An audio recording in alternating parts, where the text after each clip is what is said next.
Yeah, so like you want to make you feel like. So I think the Beet and Brussels salad is definitely one of chef's like signature salads. Like this definitely showcases chef's style. That's his carrot puree. Oh, it's carrot puree. So it's carrot pureed, and then is Brussels.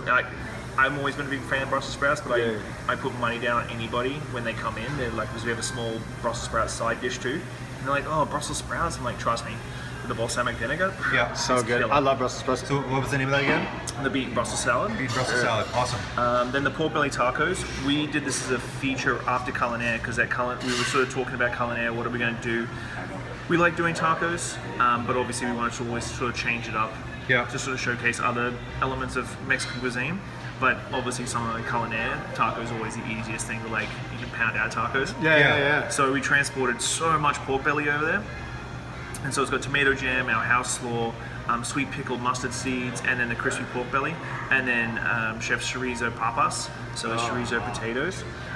This dish is addictive. I can eat this like 6 times a week. It's insane. Okay. And then I picked out 2 things that are much more traditional.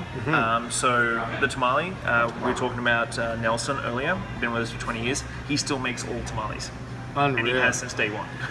Like he's in charge of making tamales. So Nelson did tamales, he does... Any like all the old school the classic, guacamole, the salsa, never all the changed. classic Very stuff. traditional, this one?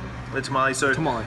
We've just added on the menu. You can actually add pork pastor on top of that, which I think that's one of Ari's favorite dishes. I see what he has for staff meals at night. Yeah. And then finally our house rolled empanadas. So we make these in house.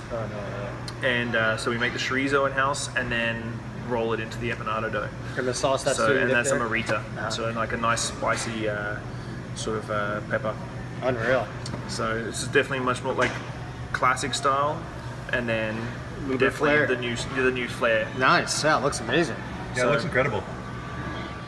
Right? You took my piece. Oh, is it yours? No, now I get that whole. No, I don't think so. What this is? Well, it's very refreshing. Crushable. There's a lot of booze in that. You could, that'd be dangerous. Yeah. You could easily just sit there and just plow through those things. All of these. Yeah, so these potatoes, there's just smokiness to these things. This is gonna put some hair in your chest. This is what I like to drink. Watch Dallas's eyes in your mouth. Yeah, you can. There's something to that one.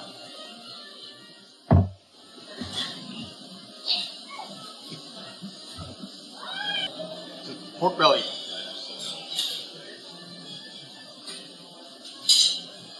Pork belly goodness. Here we go. It's nice and moist, but yeah, it's sweet. I love pork belly. There's a lot going on here. Pork belly's amazing. So this drink comes to your table in this tiny little bottle. 6 weeks. What? Got hot really fast. These empanadas, though, are very, the chorizo really melts in your mouth. These things are crazy. Wait, I'm not done. What's going on, guys? This is Dallas and Mike back from an adventure. Another adventure, food adventure, Mexican adventure. So before we went today to Cafe Mexico, I was actually hesitant. Hesitant's an understatement. Yeah. I didn't think it was going to be that great. We were pleasantly surprised Surprised. by how good it was. It was damn good. Pork belly tacos. Yeah. If you like pork belly, these were really, really good. They had a really nice sweet jam on them. Yep. And Those ones had there was a certain complexity to those that they it was way above our abilities to taste food. yeah, we can't discern what everything was going on there. But it was really complex and everything worked really well. The food was it was way above and beyond what I expected. And it was cool. The atmosphere was really Mexican. It was the owner wanted to make it as if you were walking on a Mexican street. And I've been to Mexico 3 or 4 times, and I think he accomplished that to some extent, as much as you can in a restaurant. Yeah, it felt like you stepped outside of Victoria for a little bit. How good were those drinks? Really, really good. I've bartended in the past, and I couldn't make those drinks. They got a bunch of really unique cocktails here. It was really good. He puts a lot of work into it. A lot of it takes time, takes a couple days, certain drinks. Yep. To prep. But it was really good. It was really good. He puts a lot of work into it. A lot of it takes time, takes a couple days, certain drinks. A lot of it takes a couple days, certain drinks. To prep. He puts a lot of work into it. A lot of it takes time, takes a couple days, certain drinks. To prep. They've got the Really, really good. they've got the aged cocktails as well, Yeah. where they age a cocktail for 6 weeks in a barrel, which takes the edge off. Yeah. And it was really interesting the process that they're using for that. Hello to the new Cafe Mexico. Hello, the new Cafe Mexico, which I think everybody should revisit. Yeah, I revisited if you haven't been there since the fire happened. Revisit. It's It's a good time. And it was great food. yeah, it was excellent. And It definitely fits within Victoria now with all the extra effort that everyone puts in. They're putting that effort in there. Yeah. We're signing off.